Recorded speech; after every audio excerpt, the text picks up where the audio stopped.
You're listening to the Cookbook Love Podcast with Maggie Green, episode number 389. Welcome to the Cookbook Love Podcast, a podcast that celebrates cookbook readers, buyers, collectors, writers, and clubs. And now your host, cookbook author, culinary dietitian, and cookbook writing coach, Maggie Green.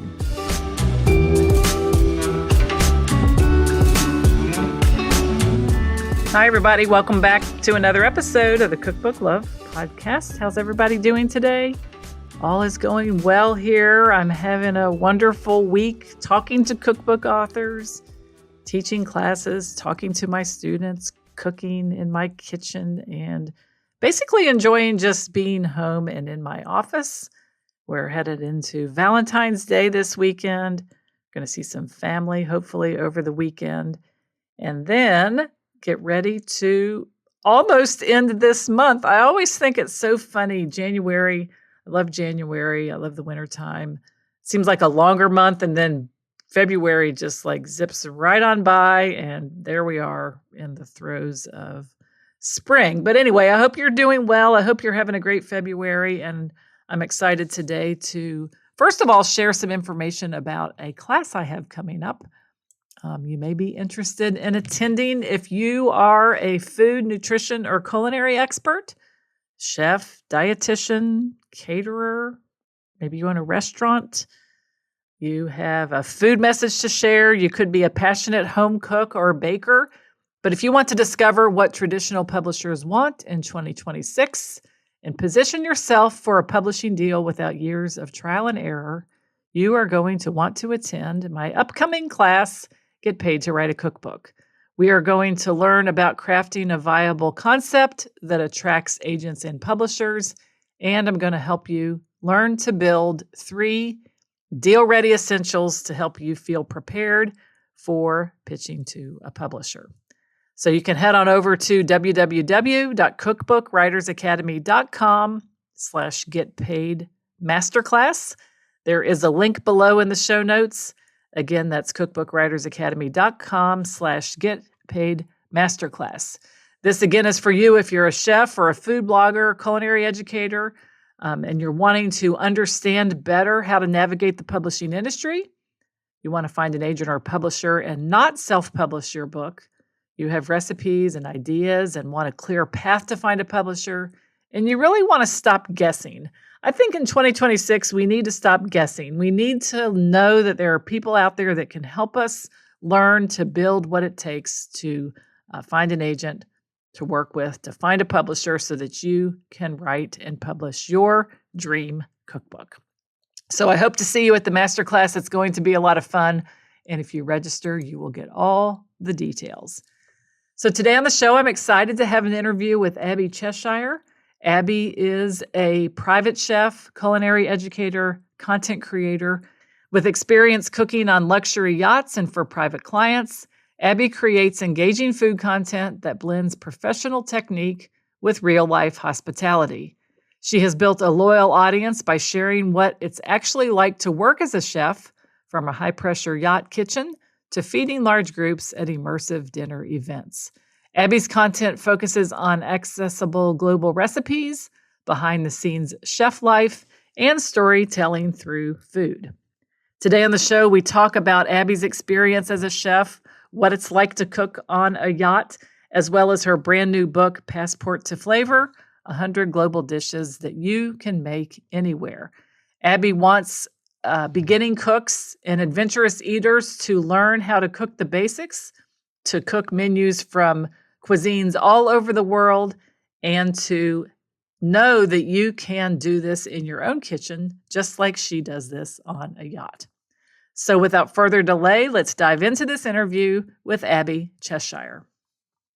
Hi, Abby. Welcome to the Cookbook Love Podcast. Hi, Maggie. Thanks so much for having me. Yes, it's great to have you here. Cannot wait to talk all about you, your new book, Cooking on a Yacht. But before we get started, why don't you tell everybody a little bit about who you are and what you do? Yeah, so I have a lot of different roles I play in my life. I am a chef on a yacht over the summer. I'm a high school culinary arts teacher during the school year. I am an author of my brand new cookbook, Passport to Flavor. And I'm also a content creator with over 3 million followers across all platforms. Amazing, amazing. And I think that that's the beauty of food, isn't it? It intersects live in so many different ways with so many different people because everybody needs to eat. And I think it's the most fascinating thing. So I think what I want to start with is your cooking on a yacht. It's directly connected to the book that you wrote. So tell us a little bit about yourself as a chef for On the Water. Yeah, I never thought I would be a chef on a yacht. It's kind of like one of those things that you only dream about because it almost feels unattainable until, the opportunity presented itself to me. So 6 years ago, I was on a national park trip out west, which I would normally travel during the summertime because as a teacher, those are your couple of months off. So I was out west, I was doing a month-long trip, and I get a message from an old friend, and I said, "Hey, you still in the industry? My boss is looking for a chef on their yacht, and their chef fell through because they didn't have a passport and they need someone quick. So like you need to they're leaving in 5 days. So if you're interested, let me know." So I had a conversation with the yacht owner that night. He offered me the job, and I flew out the next day to get down to Miami because I still needed to provision the boat. It was a month-long trip we were going on, and I had to just kind of learn as I went. I've done catering. I did catering, but you're preparing as a caterer for one single meal, not for 3 meals a day for a whole month. So it was a lot of learning, but somehow we pulled it off. So yeah, it started 6 years ago. I've been working for the same family, and they're a great family to work for. Really down to earth and allow me to get creative with food. Great. And when you say provision it for a month, that means that you have to bring on board everything that you need to cook or ingredients to prepare for most of that month. Are you out at water at sea the whole time? So we go into pretty remote islands in the Bahamas, and the groceries there are unpredictable. Whereas we're in the islands, we're normally looking for a supply boat just to see like if there's any new product available at the grocery store, because most of the produce is imported in, and once it gets there, it takes a few days to get there, so it's usually like wilted or moldy. So produce is hard to find good produce. But as far as like proteins and dry goods, I get those all in Miami before we head out. So Nice. the first trip, for example, I stocked the yacht with $18,000 worth of product. We've got 8 freezers on board, so all of my freezers are for proteins. We took a half a cow, we butchered a half a cow and had those in the freezers. So yeah, a lot of provisioning out of Miami where we leave from, and then picking up just produce and fresh items along the way. Yeah. Yeah. It's kind of an interesting thought if you think about the way people maybe even cooking at home, having a stocked pantry and freezer and just buying the fresh things. I suppose it's sort of like that, but just at a bigger scale. Exactly. Yeah. Yeah. I Yeah. start with my proteins. I want to make sure because I'm feeding the same people. It's not like a Yeah. chartered vessel where, Yeah. you get a new set of guests every week. I'm feeding the same people for a month to 2 months, depending on how long the trip is. So I start with my proteins and make sure it's equal throughout all the whole entire trip. And then from there, I'll then go into like regional cuisine and go to different countries. Maybe with this type of beef we'll do Korean, and then with this beef we'll do Italian. So I just like to keep it interesting Yeah. because they're on board for the whole time. Right. Right. And you're feeding them and not necessarily, are they entertaining at the same Yeah. time? Or yeah. Yeah. So it's a little Yeah. bit of So both. Yeah. each week they'll fly out friends or family. So it can range from just them, which is 2 people, Mhm. to like 25 people, Yeah. depending on who they fly out that week. Yeah. And do you have to make accommodations for you maybe don't know ahead of time there's going to be a 25 coming, or do you kind of know what the plan is for the summer? Yeah, thankfully they do a great job of keeping me informed. So they Yeah. have a Yeah. calendar that they share with me of who's going to be on board, Yeah. any dietary restrictions. So, that I need that to Yeah. provision the boat Yeah. before we head out. Yeah, and of course, they want it to be successful also. So the better I'm sure the communication goes, the better things Hmm. go just in general. So what's it like to cook on a boat? I think a lot of people maybe that are listening, they love to, read cookbooks. They maybe like to cook a lot, but the experience of cooking on a vessel that's floating on the water, I'm sure has to be different than cooking in our kitchens or in a restaurant. So tell us a little bit about what you learned were the major differences when you actually got out on the water and started preparing meals. So cooking on a yacht is very different. The biggest problem I come into is storage of things, especially since I have all of that product on board. It's not like I'm going out to the grocery store every week and resupplying. Come on with a ton of product. And the galley is fairly small, and I can't fit everything in that galley. So storage on yachts is very interesting because every couch, every bed, every seat underneath that is usually storage. So as I'm trying to find my basmati rice, I'm in the VIP room looking under somebody's bed to find my rice. It's a scavenger hunt on board. I have an app on my phone that as I'm provisioning the boat, I'll say, okay, VIP bed. I'll list all my provisions there.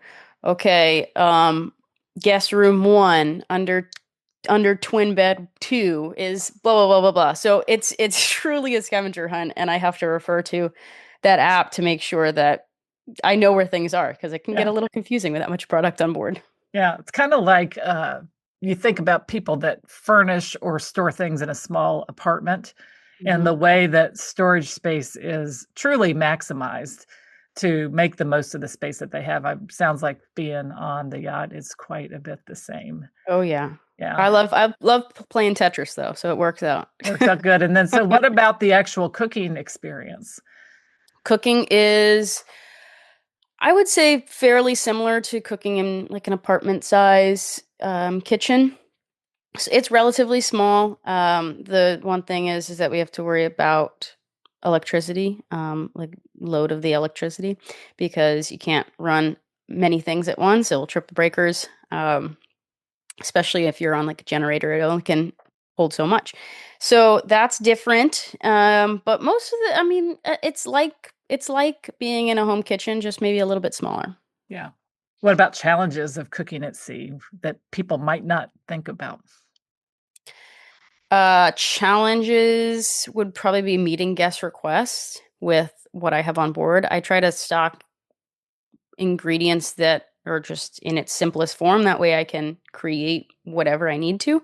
But sometimes they have a request for, I don't know, whatever their heart desires, and I have to make it work. And I like to say that it's like magic because as crew on a yacht, you try to meet every guest request without making them concerned about if it's going to happen or not. So you just have to take a deep breath and make it happen no matter what, and just it magically happens. Yeah. Yeah. And planning the menus, is that something that you have responsibility for, or how do you go about that? Yeah, so for planning the menu, I do a tentative menu for the whole 2 months, and I send it over to the owners, and they clear it with their friends and family that come aboard, and they'll make any changes that they want. And then once I get that approved, then I can start on the provisioning list. Yeah, it's nice. And then you kind of know it like for that week, what the Mhm. plan is for the week, and you can work on Yeah. getting those things, which makes it obviously really nice. And I think that also a great way for people to cook, whether they're in a restaurant, Hmm. at home, kind of having a plan is always a wonderful thing to do. Yeah. Tentative plan though. And it's Yeah. just based on what I can get. I usually can promise the protein and the style that I'm gonna cook it. But other than that, as far as vegetables go, it is what it is, whatever I can find. Yeah. Yeah, you have to have some flexibility with that. Hmm. Yep. So what about stories? Tell us something unforgettable or maybe a funny story, something that's happened in your life while you're cooking on the boat. Let's see. This last summer, we were underway to an island, and we had to cut it short because we got into a huge storm. So we had to like find a little harbor to pull into, and I was supposed to get out dinner, but I had to stop what I was doing because when you're working on a yacht in a storm with lightning, if lightning strikes the boat and you have running water, or if you're touching a faucet or anything, you'll get electrocuted. Mm. So they said, halt the cooking. We are going to pause this until the storm is done. But yeah, just it's you don't even think about it when you're at home and cooking in your kitchen while it's storming outside. Not a big deal, but on a yacht, it's serious. Yeah. I had an aunt that lived on a farm, and she was born in the 1920s, but she would never talk on the phone when there was a thunderstorm. Like back on the old landline phone, she was always heard that maybe the electricity could be carried also through the phone lines. So it would start to storm, and she'd be like, "Oh, we got to hang up. We got to hang up." And then she also kind of a similar thing, like not being in the shower, not taking a bath. I guess the same kind of thing. Water, as we know, is not an electricity. They just do not mix. Mm-hmm. And not only are you, I mean, you're in it. You're like in the water. The boat's in the water. Water in the kitchen. So I'm sure that sometimes when those things would happen, it would throw a little monkey wrench in the plans. I was wondering what it was like to even be on the water. Did you have trouble or any acclimation to the water? I grew up around water and on boats, being a Floridian. Hmm. Thankfully, I have no I don't get seasick or Yeah. anything, Yeah. and they're amazed because the owners get seasick when it's rough. But I'll be down there reading a book or looking at a screen, which is usually the worst thing to do Yeah. when a boat is rocking like crazy. But I'll just be in my stateroom watching a book as or reading a book as we're underway, and I'll come out. They're like, "Are you not feeling nauseous?" I'm like, No. yeah. So thankfully Good. it worked out. Yeah. And is that something that people can overcome, or if you tend to get seasick, it's always with you? I think it's a genetic thing. I think Yeah. it's how like the earwax in your ear is like some people have thicker earwax or I don't know exactly how it works, but I think it's mostly genetic. Hmm. When we have guests that get a little queasy, we'll give them a lemon to suck on. That's our remedy. And it helps to, Hmm. I guess, stabilize that somehow. Well, Hmm. that's good. So you also, in addition to teaching and working on the boat, you have a community that you run, and then you've launched into obviously writing a cookbook. So let's talk a little bit about the community that you run, and then I want to talk specifically about your book. Yeah, so I have TikTok, Facebook, Instagram, and YouTube, and I started this all when I got on the yacht 6 years ago. And before that, I was like off grid. I wasn't a fan of social media, and I was like, you know what? I'm not gonna have Wi-Fi on this first trip. So instead of like waiting to get Wi-Fi and making all these calls to catch everyone up, I'm just gonna post it on TikTok, and then all my friends and family can see exactly what I'm doing throughout the day. So yeah, I was just gonna make the videos for friends and family to see them, and I made it public. And I was like, Abby in the Galley, it's got a good ring to it. So I said, everyone follow me. I was at the dinner table with my family. I said, everyone follow me before I get famous, saying it as a joke. And we were on the boat for 27 days. That first time that I went out with the family, and after the 27 days, I had 500,000 followers on TikTok. So it blew up. It went crazy. And I think it's just a super niche sector where a lot of yacht chefs have to sign NDAs and they aren't allowed to film. Hmm. So you don't really get to see that part of somebody's life in this career. So thankfully the family is super supportive. Asked if I could film and they said absolutely, and they're allowing me to continue that. Wonderful. And you took a leap then from not being a fan of social media to using social media to reach people. I'd like for you to talk a little bit about that gap in between, because there are a lot of people who maybe want to write a cookbook or have written a cookbook, but they let the fact that they're not a fan of social media prevent them from being on social media. What advice would you have for them? So the reason why I was off grid, you could say, is I'm a people person, like face to face people person. I love having conversations in person. So I just started talking to the camera like it was another person, and I think that the genuine part of it kind of showed through, and the my followers saw that.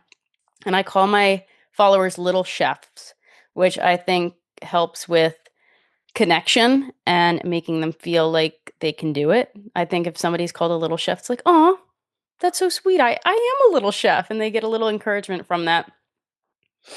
Yeah, and you're recording real time things that are going on, not a ton of editing or things that are having to happen with the videos. You just uploading them to TikTok. People are then getting a peek inside what you're doing on the boat. Right. Keeping Yeah. it super Simple. genuine. Yep, and super simple. And I think maybe you think that might be part of what helps fill that gap rather than trying to overthink the production of it. Yeah, absolutely. Absolutely. And that's what I saw that in most of the comments, like, oh my gosh, this is just so real. Like, I feel like I'm there. Right. Doesn't feel staged. Right.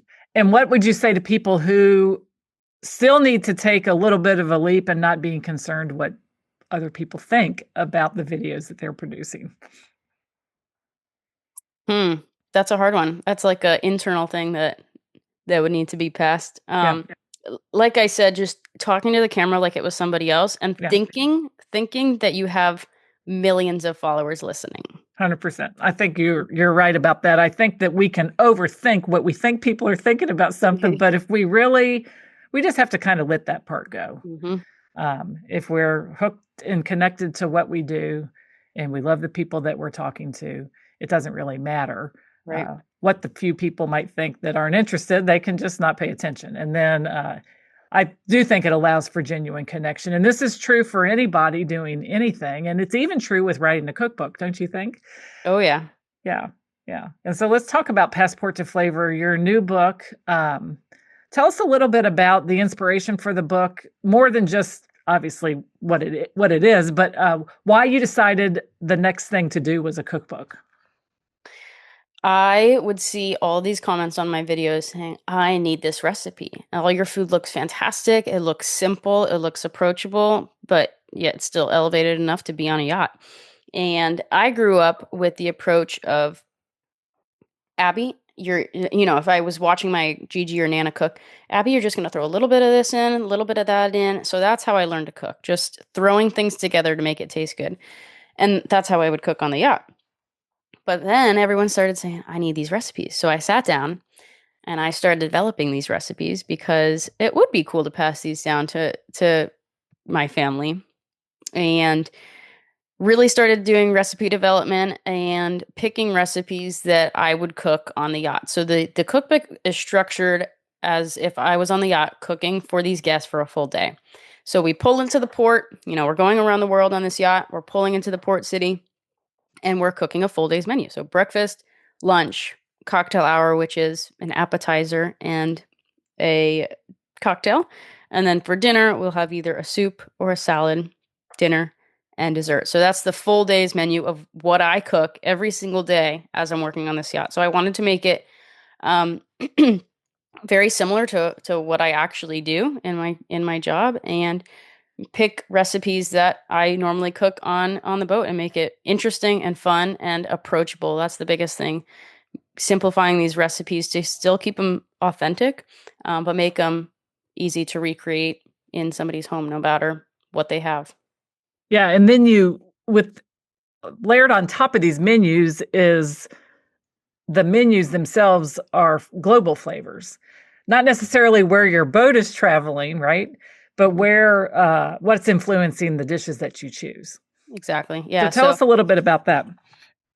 Yeah. So as we go into these different port cities, we're cooking regional cuisine, and some of these ingredients are difficult to find, especially if you're in a smaller area and maybe don't have an Asian store close by. There's a little sidebars where it says substitutions, called like an alternate course. And then some other things like Rogue Wave, where something that you want to keep in mind as you're doing the recipe, something that could wrong. So just trying to find spots where there might be confusion. So yeah, just offering little helpful tips and changes to the recipe if you can't find certain ingredients to make sure that it's approachable for everyone. Yeah. So what kind of an audience did you have in mind for your book? I would say entry level to cooking, to people that are just excited to try new foods, because a lot of these foods are fairly unique. And I hear a lot of people saying, when I talk about my specialty, it's like Thai food or Vietnamese food, anything Asian. And they're like, "Oh my gosh, I love going out to eat Thai." And I'm like, going out. They don't like cooking it because these flavors are interesting and they require a little bit of technique and understanding, and the ingredients are hard to find. So making those recipes from the Asian culture, um, and bringing it into somebody's home. I wanted to do that. Yeah. And how were you able to adapt those flavors for cooking on the yacht without losing the authenticity of the flavors?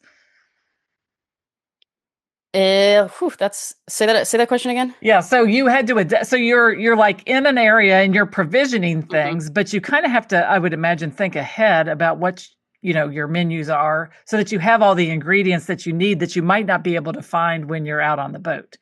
Yeah, thankfully, a lot of those Asian countries have sauces and like pastes that are pre-made, so those would all be in my dry storage. Yeah, Um, and you can create amazing dishes, and then you just substitute whatever protein you have or whatever produce you have, yeah, and you still get the flavors, yeah, just substituting whatever yeah, protein or veg you got.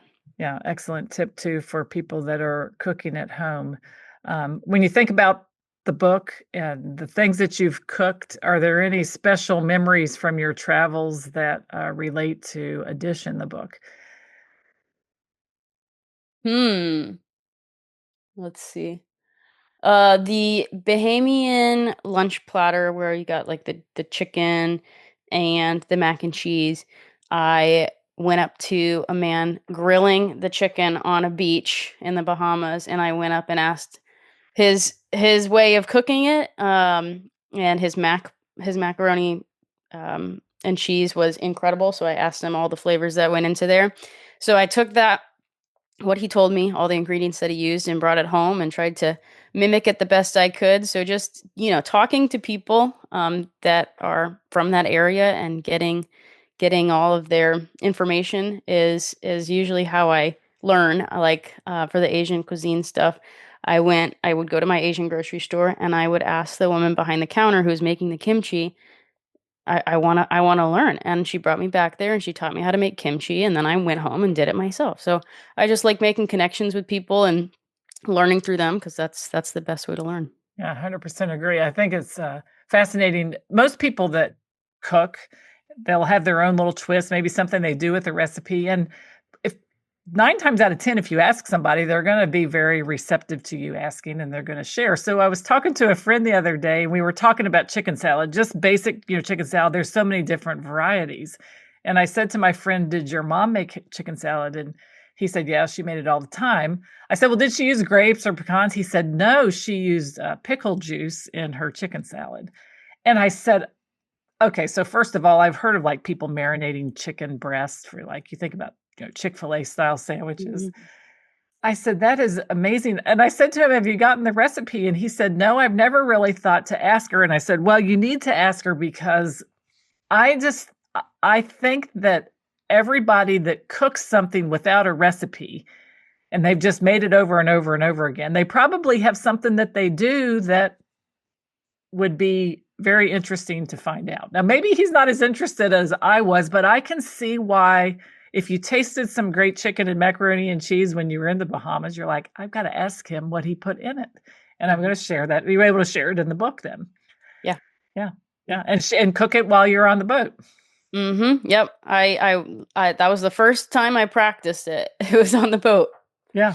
Yeah. And At all of the first. ingredients, because we were in the Bahamas, we were cooking. The ingredients were there. What I needed were there. The bell peppers and the jalapenos; those are all local to that area. So it wasn't hard to find that kind of produce in the grocery store.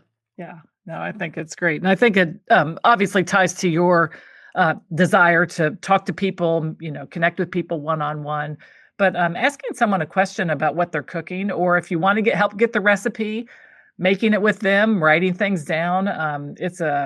I've heard that over and over and over again from guests on the show that they just stand with people and cook and learn and then recreate it in their own life. It's a really incredible way to get some personal things going on rather than just it being a recipe. It's really connected to people, which is great.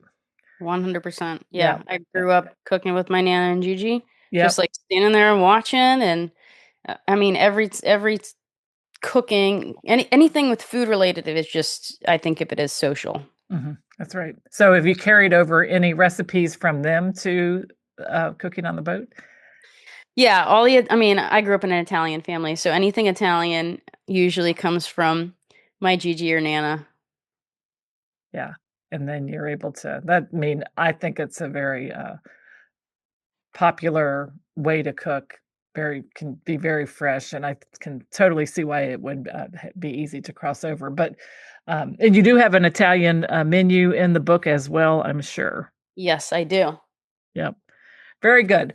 So you have a busy life. You're creating content for TikTok, cooking on the boat, and you said you also teach. Tell us a little bit about you're teaching culinary arts to high school students. That's correct. I'd love to hear a little bit about that. Where are we in our current time, 2026, with youth interested in cooking? I think that cooking is with all of the TV shows about cooking, it's like people look up to chefs now. It did not used to be like that, but now they're like almost idolized. So men and women are interested in culinary arts, so there's still a lot of interest there. Yeah. Yeah. It's And not I like always home ec or anything. right, So and I always hope that it carries over into homes. People cooking at home also for themselves, feeding their families. I think it's a life you're kind of preaching to the choir, I guess, but a skill that people will never regret knowing how to do things in the kitchen. absolutely. I It's know. I can't believe like my friends who are, in their 30s and they're like scared to cook or when they look at a recipe, they want to make sure that everything is perfect and like yeah, using all of these dishes and utensils. I'm like, keep it simple. Keep yeah, it simple. Food does not have to be this intense. It's supposed to just get good ingredients and cook with your heart. But yeah. I guess like knowing the foundation of food, it's a lot easier said than Yeah, done. yeah. I think you're right. I think, based on basic techniques and your book though is designed for people who are just starting. So it sounds to me like there's definitely some things in here that they're going to be able to find to be to expand their cooking skills at home as well. Absolutely. Yes. Yeah. Yeah. Well, growing up in an Italian family and cooking for a family on a yacht and teaching youth to cook, food obviously means a lot to you. Um, Tell us a little bit about your philosophy about food, just beyond the nourishment that it provides. Oh, so I'm just gonna go back to the social thing. It's every memory I have with food is of family and friends in the kitchen, like gathered around. I bought this house and in the kitchen there was no island. It was just a big open floor plan. I'm like, a kitchen is where everyone meets. So I put an island in, and guess what? When people come over and I'm cooking, everyone's at that island just chit chatting. So the kitchen should be the focal point of the home. It's where all the conversations are. So it's family bonding. My parents, maybe I didn't like it as a kid, but they made us sit at the dinner table every single night, and that's where conversations were. Yep, yep, Yep. 100%. And I think that there's no better time for a family to get together than Mhm. around the dinner table, and it's full of great memories. And and sometimes conversations maybe that you remember that people were able to toss around ideas, maybe have heated debates with people, but I think that that's what it's all about is being able to talk to people and the people you live with and share food. And like I said, not always fancy meals, but great for people to just get together. Mhm. So if someone's listening to this show and they are a passionate cook, they like to create recipes, develop recipes, or what advice might you give to someone who's interested in branching out a little bit, kind of showing up on social media, maybe writing a cookbook of their own? As far as branching out, I Yeah. would say, like, if you go to a restaurant that you go there for unique flavors, like, some people go to a Thai restaurant and that's the only time they have Thai. Instead of going to that restaurant, next time maybe try to cook it at home and see if you can recreate those flavors. Yeah. As far as writing a cookbook, I think it doesn't have to be for a huge amount of people that you're trying to get your cookbook to. It could be just for your family. Just to write your recipes down so they can be passed along. Just like, I don't know, any like piece of jewelry being passed down to family. Cookbook can kind of serve that same purpose of just something that is, that is you're remembered by. Yeah. And then um social media wise, uh social media wise is just think of it think of it as you're just promoting a business. And I think it was easier to do a social media page under Abby and the Galley rather than my first and last name, cuz I don't even know how to describe why it felt different. But it was just about my cooking content. It wasn't like my life. It was just my cooking content. So that page, it's all about my cooking content. So if you want to join social media, I would pick a sector that you want to be in, whether it's cooking or skateboarding or whatever, and Mhm. kind of stick to that sector and speak to the phone like you're talking to millions of people.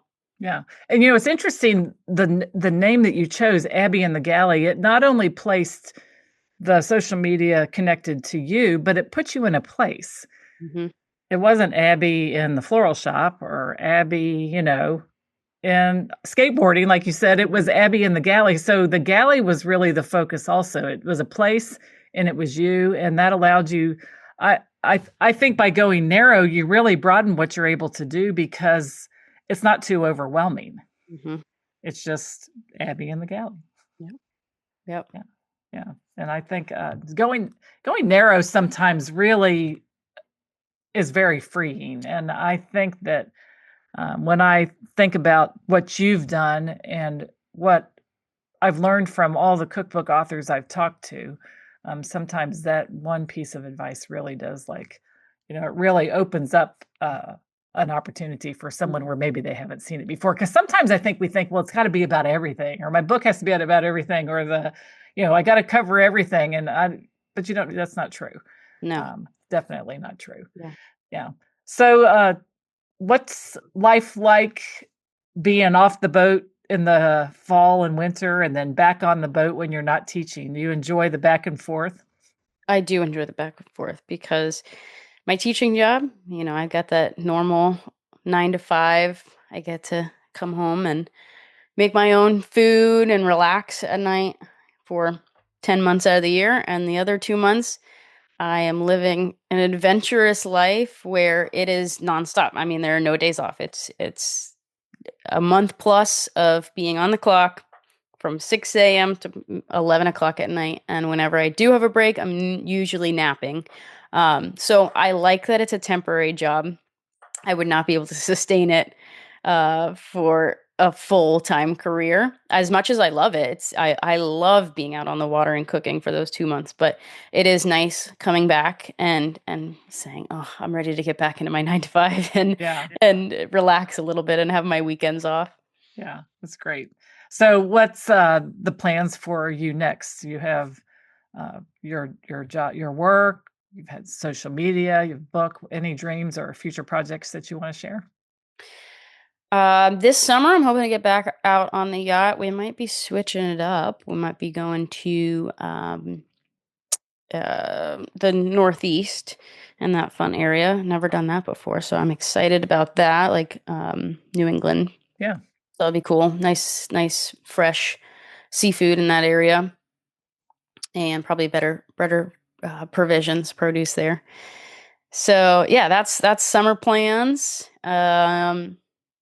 Yeah, that's what I've got right That's now. wonderful. Hmm. Yeah. So I love to, as I'm wrapping up the show, obviously we talk about cookbooks, and I'd love to have you share with everybody if there's a favorite cookbook you have that has influenced your cooking journey. My favorite cookbook is Salt, Fat, Acid, Heat. Definitely.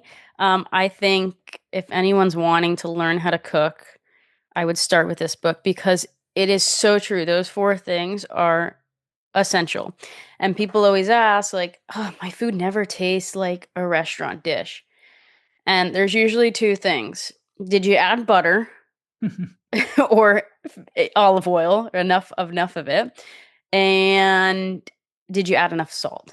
I Yep. feel like a lot of people undersalt their food, and salt is amazing. I keep on telling myself I want to get a little molecule of salt on my arm because I love it. Um, I use kosher salt, Diamond Crystal's kosher for most of my cooking. And then if I want to get fancy, I'll do the Malden salt.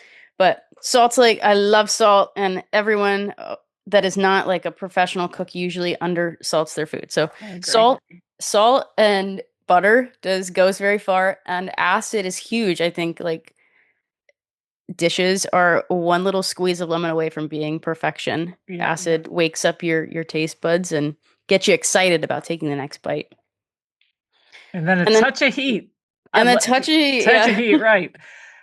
When I went to culinary school, our chef instructor always said, now you got to watch the heat. It doesn't take any skill to make something hot. Like you can do it in a lot of different ways. But I think there's different types of heat that really enhance the food and make it, taste good. So we're not talking about just, dousing everything with hot sauce. We're talking about, building one of the four, the heat. It's really a beautiful thing, whether it's just simple red pepper flakes or like I said, the jalapeno, so many different ways that you can add heat. Yeah. And she has a great book, Salt, Fat, Acid, Heat. So I'll link to that in the show notes also. It's an excellent book if you haven't heard us talking about it before. Yeah. Yeah, great stuff. Great info, packed with good information. Well, I know we can connect with you on TikTok, online with your book. So share again a little bit about how we can connect for those people that want to be sure to do so. Yeah, so all of my handles on TikTok, Facebook, Instagram, and YouTube is Abby in the Galley, ABBY in the Galley. And my cookbook is called Passport to Flavor.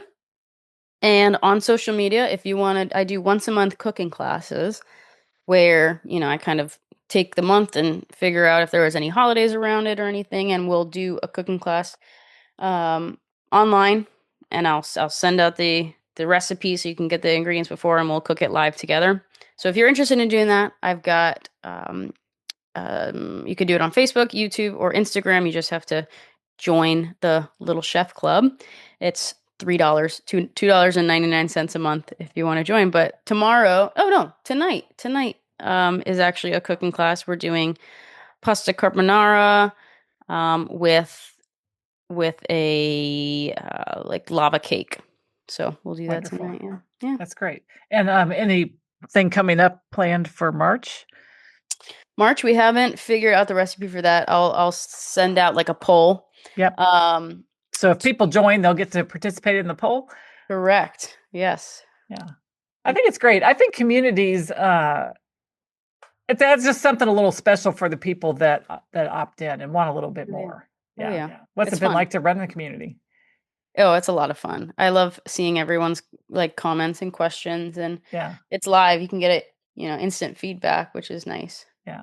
It's great. I think that being able to connect through Zoom, YouTube Live, Facebook Lives, it's been incredible being able to reach people worldwide, really, through that platform. And so I think you've done a really great job, Abby, of talking about social media in a way that is exciting.